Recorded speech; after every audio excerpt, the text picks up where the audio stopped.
Well, good Sunday afternoon, friends. Mark Holmes here, and as always, I want to thank you all for watching, commenting, subscribing, and being part of the Joe Boo Sports Report. Without you guys, as well as you ladies, you know that this literally, and I mean literally, does not work. You know, it's another Sunday where we do not have football, but don't fret.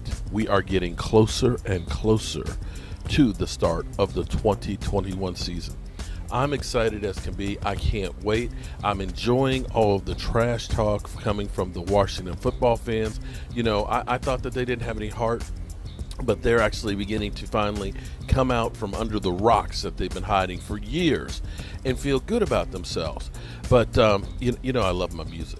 You know I love my music. Let me kill the music here because I know some people will start complaining that, you know, I didn't come here to be in the club, man. I came here for football talk.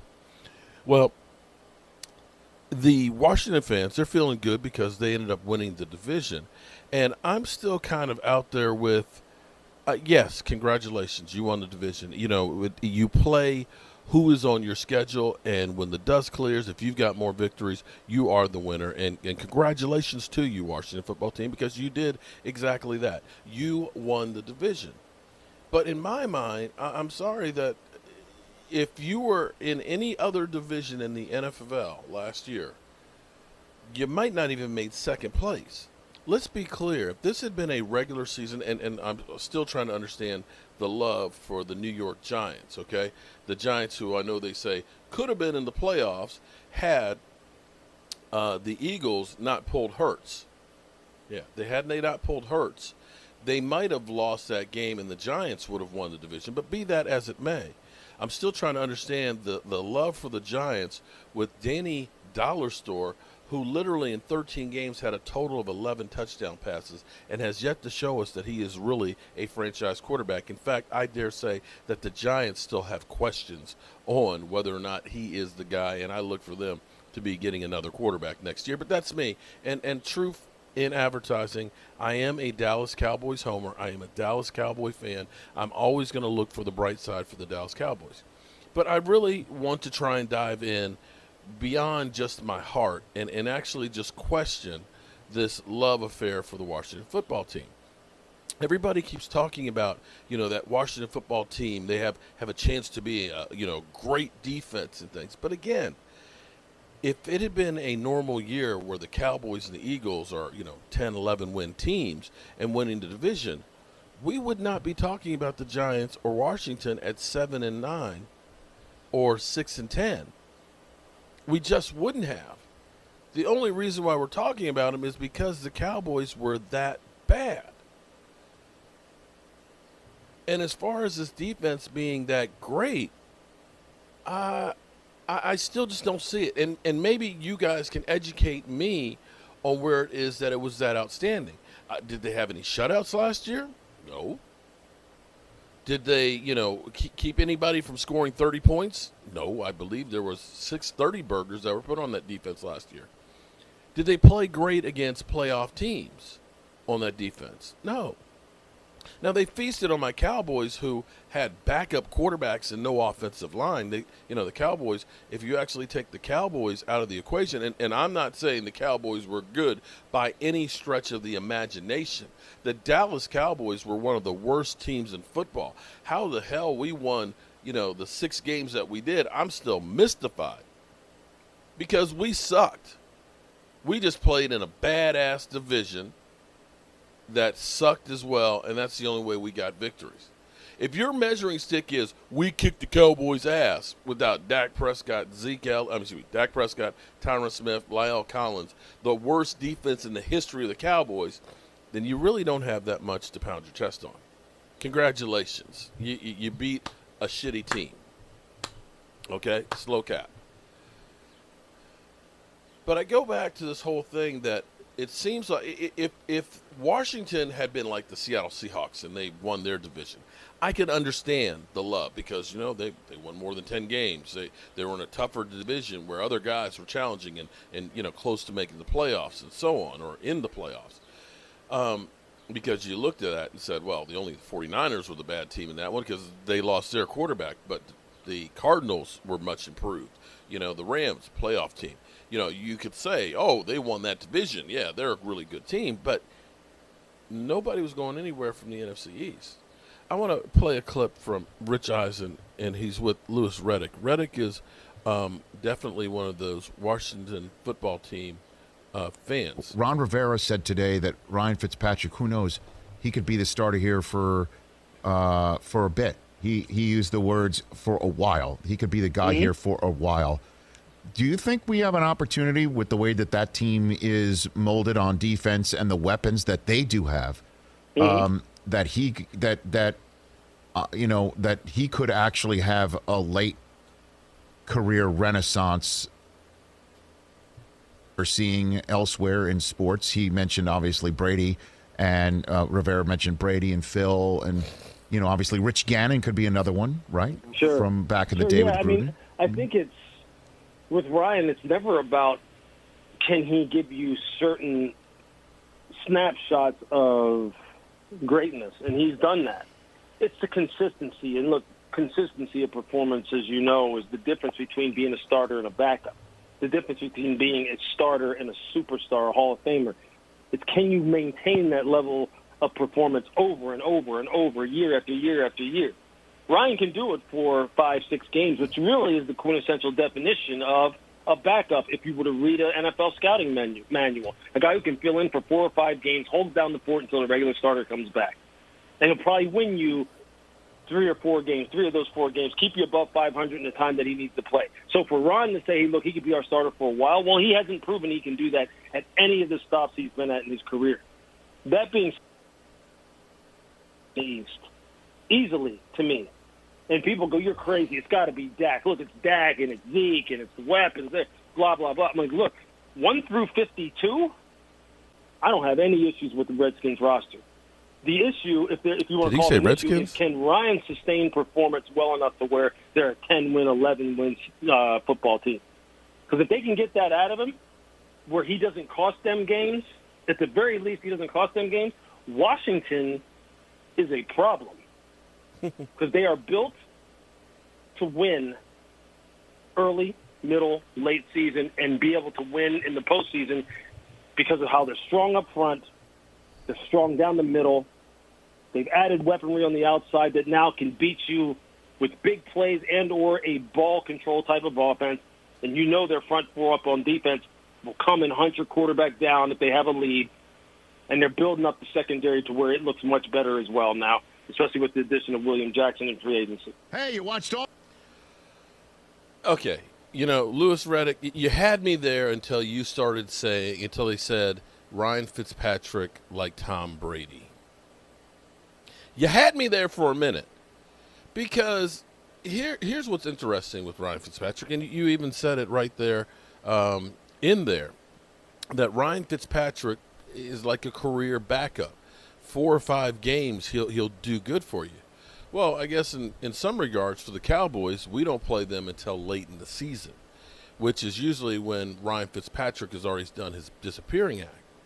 We'll also find out some things about the Washington football team's defense because this year they won't be playing just the dreads of the NFL. They're going to be playing Tampa Bay. They're going to be playing Kansas City. They're going to be playing the Buffaloes. They're going to be playing the Green Bays and the Seattles. They have a really tough road to hoe, and it will be interesting to see if that defense is truly as great as they have it, because this is shades of me, and I hate to put this out there with the Eagles, but this is shades to me of what we got the year before about the Philadelphia Eagles. The year before, when the Philadelphia Eagles ended up, having a strong stretch down against, of course, the Dallas Cowboys, the Giants, Washington, and things, and they finished up strong because our division was terrible. Dak had a hurt shoulder. The Giants were who we thought they were. They stunk. Washington, of course, was a bad team. They were 23rd or 24th last year in defense. They improved all the way to 4th. They looked at the Eagles and said, the Eagles, their best-built team, they're going to repeat. Carson Wentz looks great going down the stretch. He finally got it together. And then they proceeded to literally fall on their face. Now I go back to Ryan Fitzpatrick. Ryan Fitzpatrick, who, this is what's amazing to me. We keep hearing guys talking about, well, if Ryan Fitzpatrick can put it together, he's a quality quarterback and this, that, and the other. He is 67 and 97 in games. Now, I agree that it's beyond just the quarterback. It's the team around you. I say that. Most people will look at it and say, Dak sucks, even though Dak has got like the third most wins, I believe, since he's been in the NFL since 2016 in that many games. They'll say Dak sucks, that Dak is, it's all about the team around him. It's everybody else. It's just he is just a bus driver, whatever they say. Or even when the Cowboys were scoring a lot of points, we kept hearing last year that it was garbage time because the Cowboys were getting blown out. That's the only reason why. Teams were playing prevent defense, even though games were in doubt in the last couple of minutes against, Seattle, the Rams, the Browns. You were all within one score. I really don't think that those teams were actually playing prevent defenses. If they were stupid because the game was in doubt.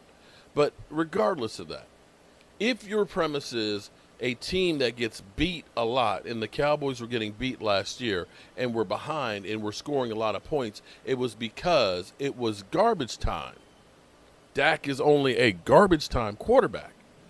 Then if Ryan Fitzpatrick, a 67 and 97 career record, how come Ryan Fitzpatrick has never thrown for a 4,000-yard season then? Clearly, they were being blown out of a lot of those games that they needed to pass to try and get back into them. Wouldn't some of those games be garbage time? Wouldn't some of those yards that Ryan Fitzpatrick has made be garbage time yards? Interesting. I had another stat in there, and I can't. Oh, here it is. Here it is, right here.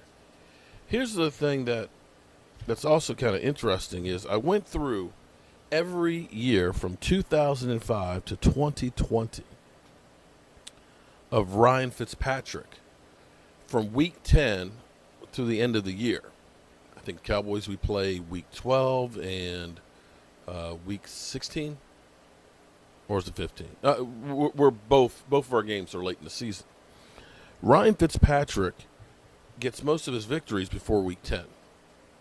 In fact, if you go from week 10 on throughout his career, victory-wise, he has 28 after week 10 and 42 losses. Over the course of the last 4 seasons, it's been pretty bad. 5 and 9 in weeks after, and basically in December. We used to kill Tony Romo for December. Well, if the Washington football team believes that Ryan Fitzpatrick is going to be the answer, you're hoping that he is going to be different than what he has been all these other years. And there's an old saying that you can't teach an old dog new tricks. I hate to say it, Ryan Fitzpatrick is an old dog. And I don't know that he's going to have any new tricks. Now, I'm not saying that Washington doesn't have some players. I do. But I think that the view of them is skewed because of how inept our division was.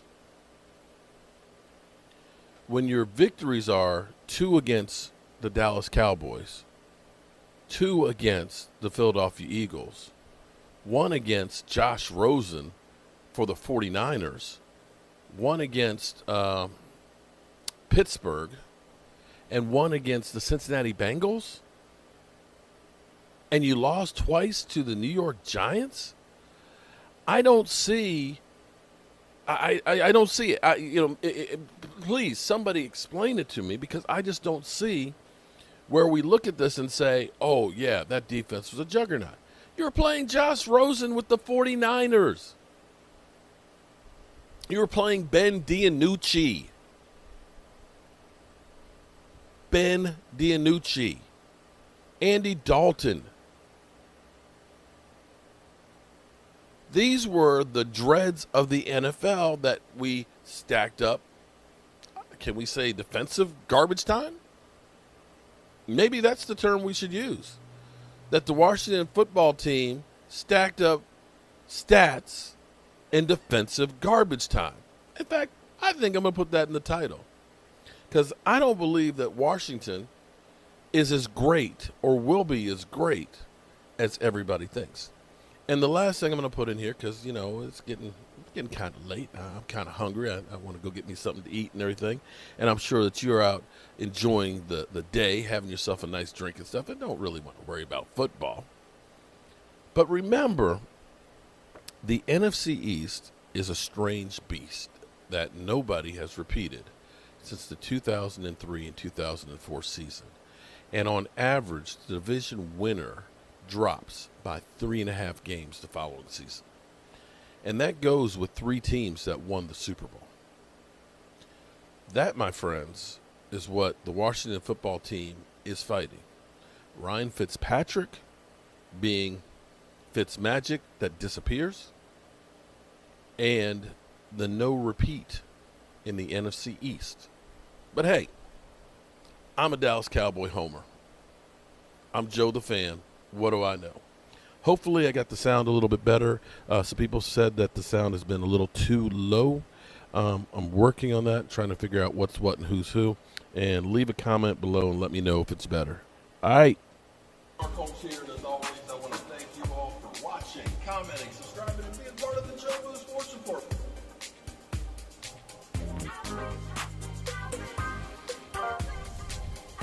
You did one hell of a job, and the only thing else I got to say is, how about them Cowboys?